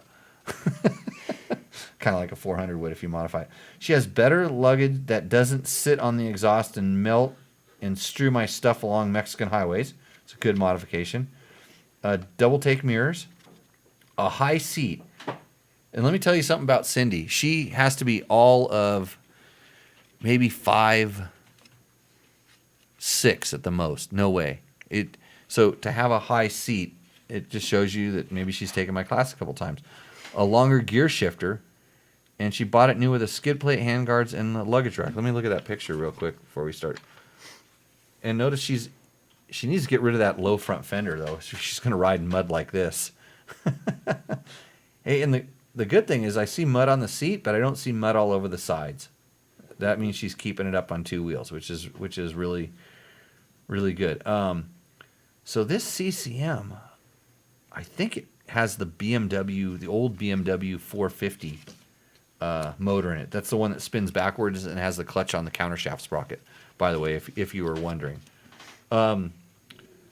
Since it's weird, and we like weird, it's going to go a little bit. It's going to go a little bit north of Endo, but it's probably hard to get parts for, and nobody knows what it is, so it's not even going to get close to that Husaberg. So we're going to just put it right about there. Right from 6 days. It's well set up. Yeah, it's almost as good as a KTM 6 days bike because it doesn't blow up like every single KTM 2-stroke, is proven by Logan Tyler. Next, I'll hold this for Trevor you. Trevor Walsh. Am I doing better at our procedure here, Logan? Yeah. I'm not taking them out of your hands. And Trevor Walsh has a 2011 Honda CRF 450X. Oh, he's got a laundry list of stuff on this thing. That thing's a show pony. Look at that thing. I wonder if he wants to buy a couple more of those for spares, because I got some. I've got some good stuff for those things. TBT suspension, pocket ported 450R head. stainless steel valve train with dual rate springs. That's a good thing. The stainless steel valve train for durability. 450R carburetor. I'll try to get another one of those. PC full exhaust. Airbox has been modified. Golfer, rotors, lines, pads, which are not pictured. Does it have golfer stickers on it at least? Why are they not pictured? No, this was a. Oh, some of these bikes are just pictures before. Before they got the full. He's still modifying it. Yeah. It's not going to stop. DDC drivetrain. That's good. Fully endorsed by this show. Full Hinson clutch. Oversized radiators. Michelin tires and bibs. Warp 9 wheels. Moose rear disc guard. A Cervi's Plast. That's the way you say it in Italy. Plast, I think. IMS dry brake. GPR stabilizer. Oh, and there's a list of coming soon. It's not done yet. Oil cooler, radiator fan, chain guide gussets. That's good. Chain guide gussets on that bike is good. That's a thing. R&D power bowl. That will help even more with the power. The radiator fan's a good thing. I would warn a little bit about the oil cooler because I don't see anything inside of there that would warrant a oil cooler. By the way, unless you're completely slipping the clutch, and if you're slipping the clutch, then maybe an oil cooler all the time. But an oil cooler, that's good. Radiator fan, that'll help when you're going slow. But this bike looks like it's made to haul ass. So I mean, the fact that the modification list is not ending, it's got to teeter right in the middle because like those modifications could go good or bad. So far, I think he's done good, but I think there's a point where this is a very mediocre day on. Well, I wanted more endos, but we're kind of. Oh, did you put out a call out for endos on the show? I will put a call right now. If you have endos, please send them in. Yeah. No, we just want a couple things. So we have a special guest on the show tonight because I'm working on. You can just kind of come around there. So I've been doing a lot of research on how to get better ratings on shows, and evidently, as you may have noticed, like the hat wearing and the opening boxes and stuff like wasn't getting us the 30 million. So I've resorted down to now what we call pets. This is cats because cat videos are big on the internet. So this is Selma, everybody. If you can't see her on the podcast, you're gonna. I think. Hey Selma, if I squeeze you, will you talk? You want to talk? Look at Selma. Selma's a pretty happy cat. You're gonna hear her make the happy noise. Come over to the microphone. Make the happy noise in the microphone. Just take the microphone to her. Selma's the cat that went on the internet the other day and told you if you don't ride a KTM 1090 or a Husaberg 570 that you're a pussy. She did say that. She's working on her own Instagram account. She's the local killer of species on her kill list. There she goes. Yeah. Now she's doing the microphone. This cat has taken down rats, mice, chipmunks, and here's where it gets interesting. Lots of lizards. She's got a bat and a hummingbird. Like, I don't really approve of the bats and the hummingbirds or the lizards because they all like kind of eat animals. But you don't want this thing. And by the way, this is coming out. This is Ricky Brabeck's girlfriend. Yep, that's right. Selma and Ricky are dating. This is she knows this because anytime he comes here, he has to kick her out of the van like 3 or 4 times. But we don't tell her that. We don't let her know that he's not really interested. She just kind of thinks that way, so he just keeps her happy. That's why she doesn't run away. So say hi to Ricky's girlfriend. She's going to knock shit over and break things, but that's the way this cat works. She's just wondering why she's not getting waterboarded for coming inside this house because it's an outside cat. And that's how things work. So if our ratings don't go through, Matt, are we through the roof yet? Are we at 1 million? They did go up, actually. They went up with a cat on the show. Yeah, not as high as they were when Jason Thomas was on, but... Right, but that was just a recording. Yeah. But look at Selma playing with the Husaberg right now. Oh. She's over there cuddling the Husaberg 570. Oh, now she's going to go cuddle the cameras. Yeah, let's probably break something. Oh, there we go. And try to kill something. But, yeah, thanks, Erica, for bringing over my Tat Cat. Yeah, ratings better go through the roof. And remember to put that on the thing. Like just put cat video on the thing, because I think that's gonna help us out. You really got to tell a friend. You really have to share this or something, because if you think this is your little secret club, you're fooling yourself, because I'll talk to anybody and tell them how to make their motorcycle work better or worse, or laugh at them when they try to do it the wrong way. And look at all this. You're going to have to clean all this cat fur off. That thing's an outside cat, and it really is a dirty-ass cat. What do we got here? Chance. Don Nitzel wants to know, have I ever ridden or raced a Vor or a Verdemani? The answer is yes on both accounts. Yeah. So a Vor and a Verdemani were the same things. I actually got to race a Verdemani. I don't know how exactly it happened, but Mike Young was a factory Verdemani rider over in Europe, and somehow one of those bikes came over here, and I got to I don't know if it was at a Grand Prix or what, but then I did race a Vor that same year on the 4-stroke nationals. So yes, have done that. So what's our Chance McCamish? Yeah. Has a 2019. Where's our thing? 2019. I got to take a look at that.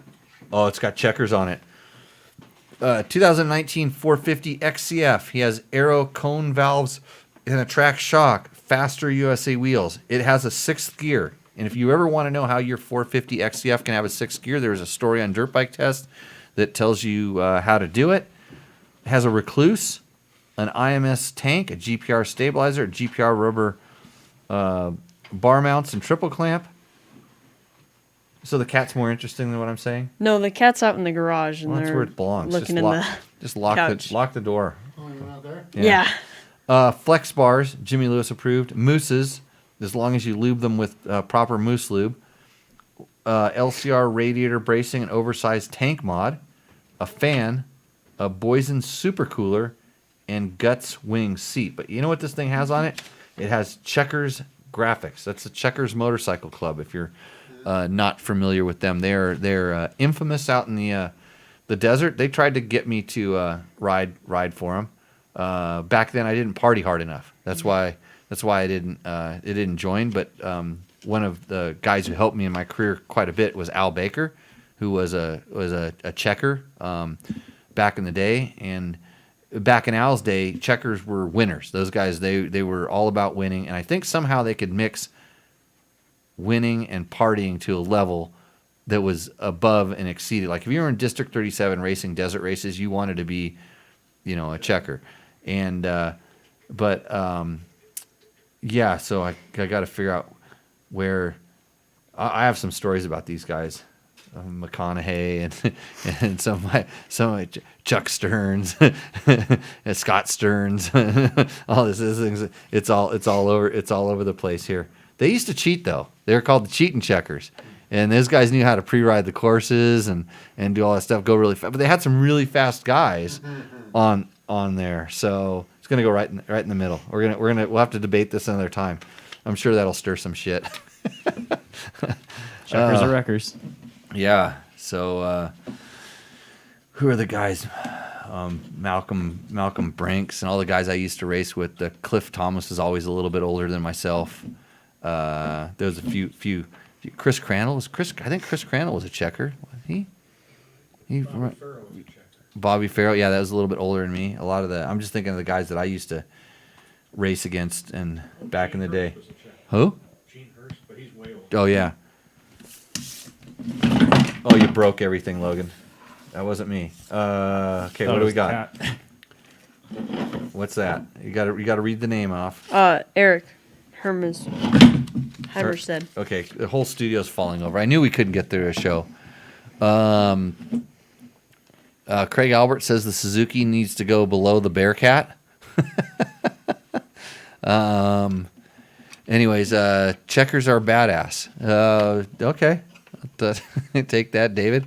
A 2018 FE 350.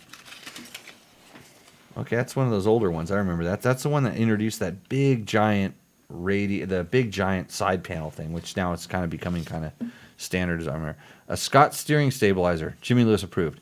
A Mako 360, that's the isolated bars, the rubber mounted bars for vibration or shock absorption. There's a lot of freaking cat here. That was a really bad idea. Unless that thing gets unless you get me like 20,000 views in this video, you're going to the pound. Or I'll sell you.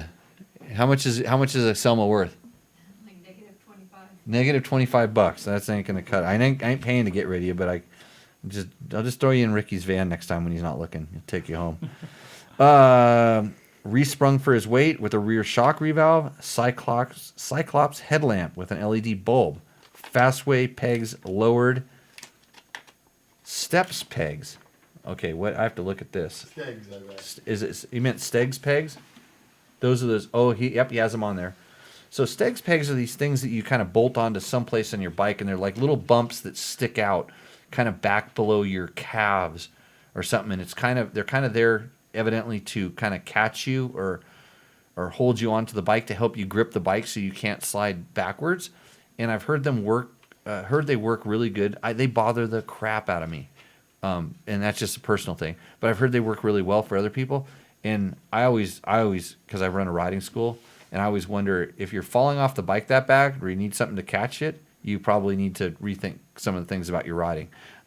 So, sorry, Eric. Screen removed from the end cap. Back to the Stegs pegs. They can be used as a reminder to tell you to get your ass in balance, okay? As opposed to catch you when you're falling off the back of the motorcycle. Used in that sense, I think that's okay. But if you're using them to hang on, we have a larger problem why not just get a sissy bar? Wheelie bar. Well, it's sissy bar, no. So when you start leaning back, it catches you. So your bitch can be on the back and fall asleep while you go riding.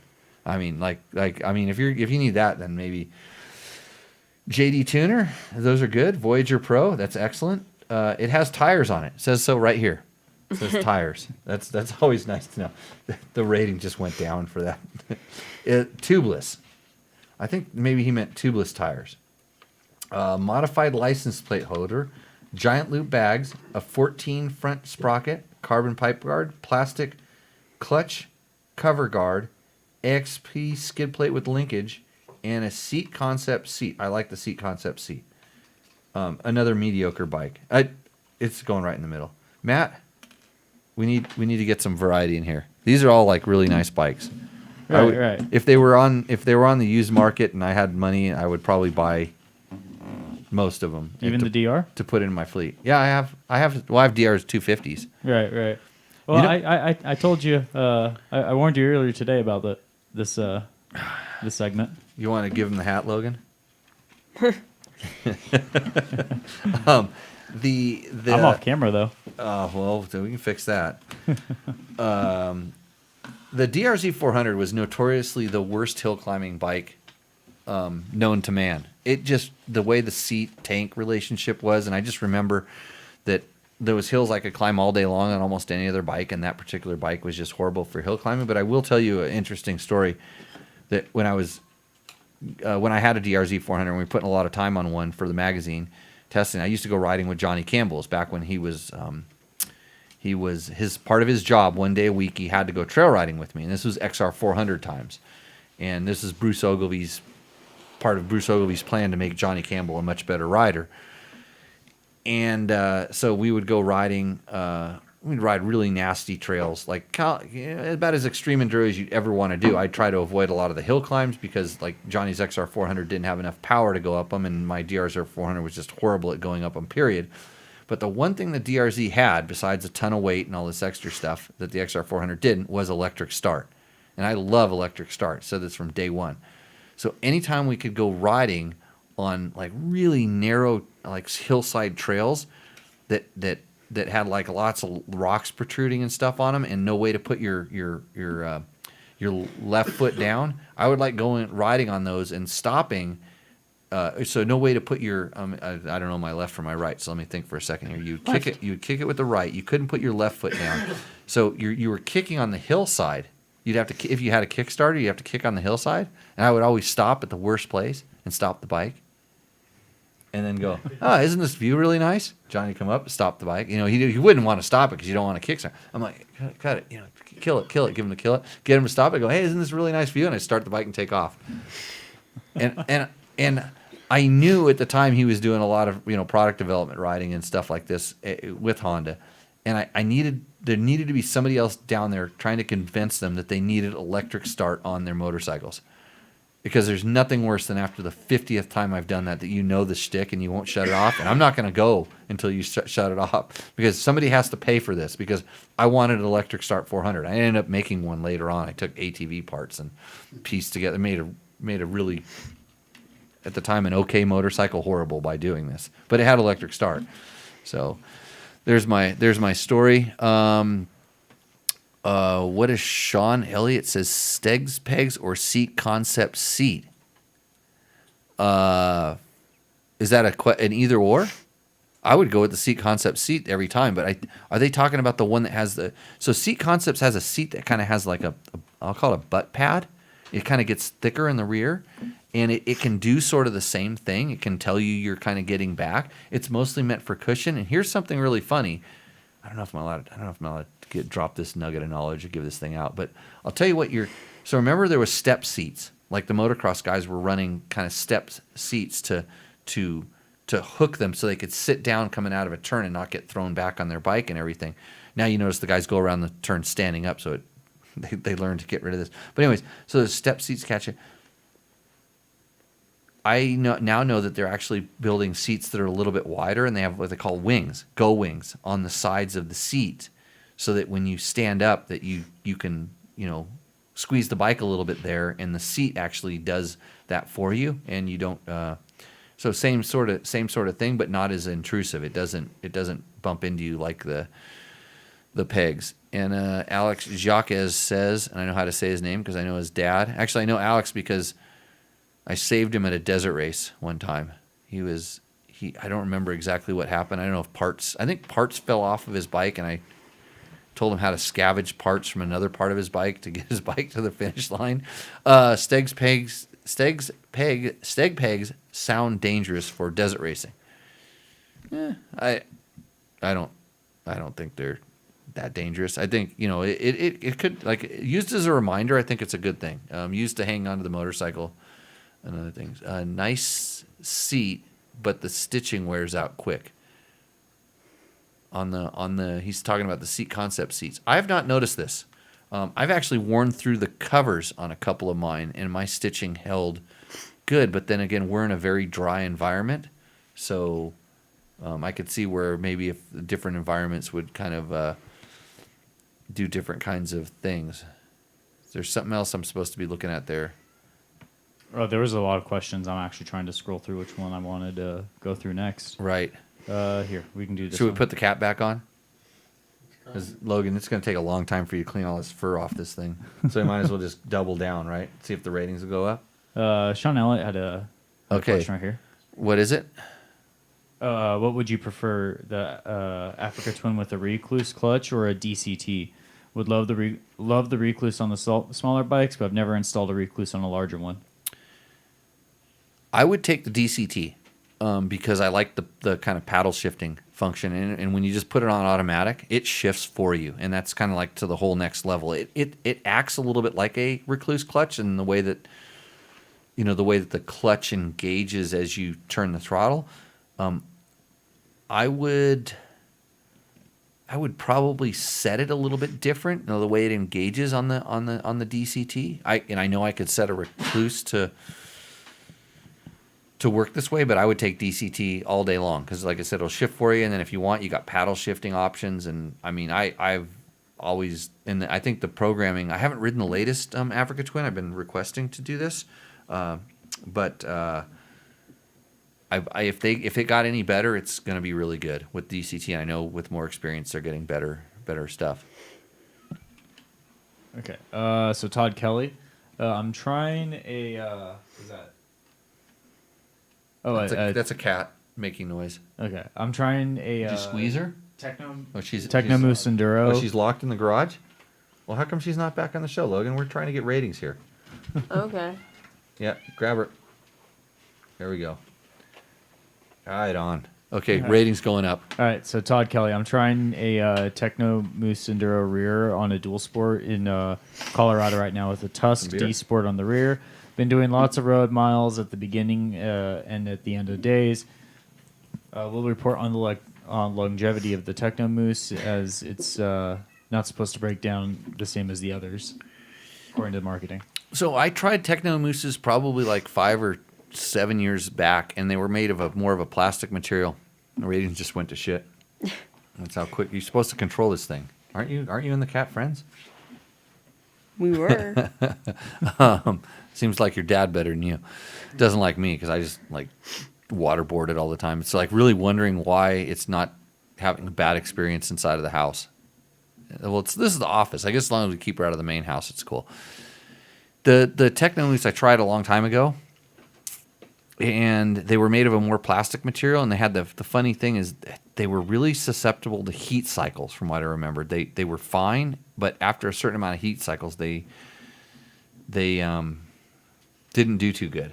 And they didn't, I'm trying to remember what they did. I think they might have been constantly shrinking, getting a little bit smaller, but it's been a while. But I'm surprised. I bet you that I'd be willing to bet that they've improved them. So, because those were very early ones that I rode with. Okay, so Christopher Heisen, I ride a 21 500 EXC F6 days. He mentioned part of his job is to break things. Have you killed one yet, or a 500 in general? If so, I'd like to think it took a great punch or 10. I have not had a failure. I'm trying to think of any. So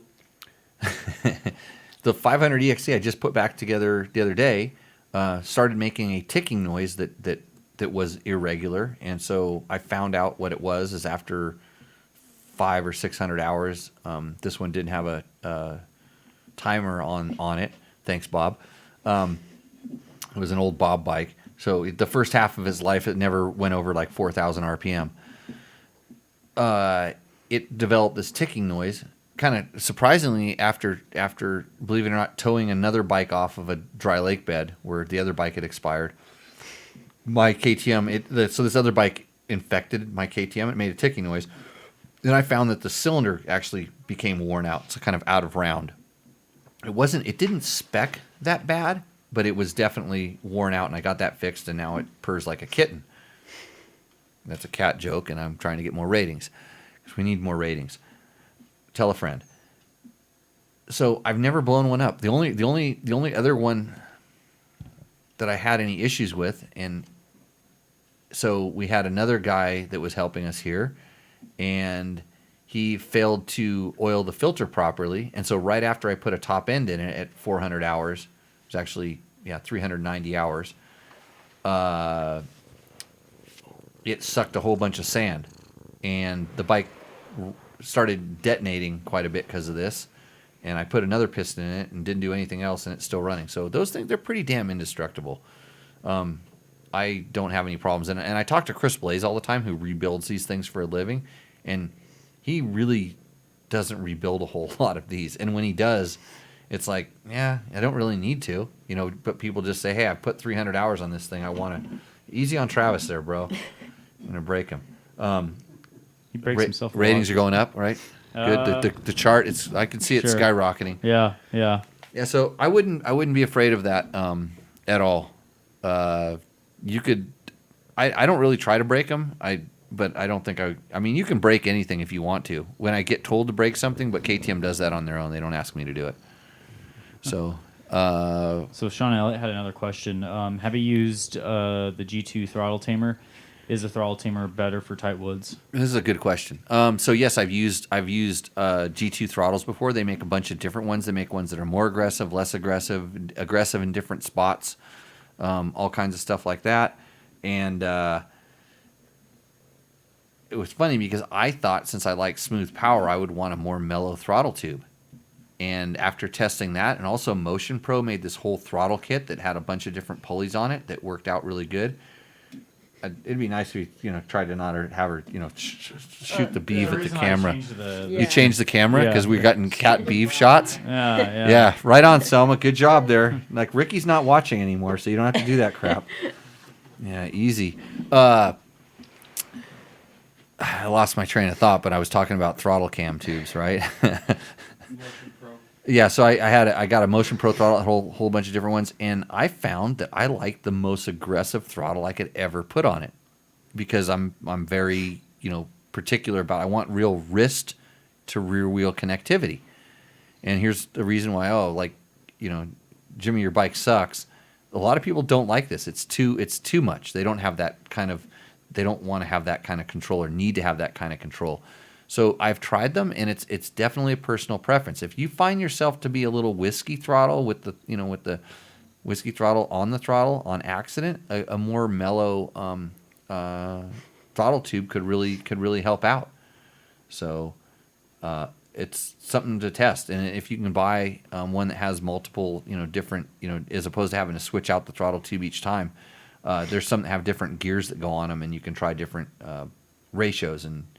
It does make a difference. It doesn't change the way the bike runs. It just changes the control you have over it. How it works out. So Ricky Brayback asked what you think he actually needs. He needs a cat. He needs a new kitty cat girlfriend. Because if she doesn't get the ratings, you're going to get a cat whether you like it or not. So Jim Clark had a question. I don't know if it's a little too specific without having a sheet here, but he's saying 2004 KTM 525, wants to know the best jutting specs for 6,000 to 10,000 feet. Okay, so I'm just curious about this, Logan. Carburetors used to have jets in them, right? This is like a little history lesson for you. And there was a main jet and a pilot jet and a needle clip position. Yeah. And then there's a pump squirt nozzle called what they call it pump squirt regulating jet. Bleed off. It was called the bleed off jet inside of there. And that's just the big things. You can also change the slide. And so I'm just off the top of my head going to rattle off. Jim, you think he's ready for these numbers? He's got his pen and paper out. Let's hope. I'm gonna just I don't know this. How the hell am I gonna? How the hell do I know all these numbers?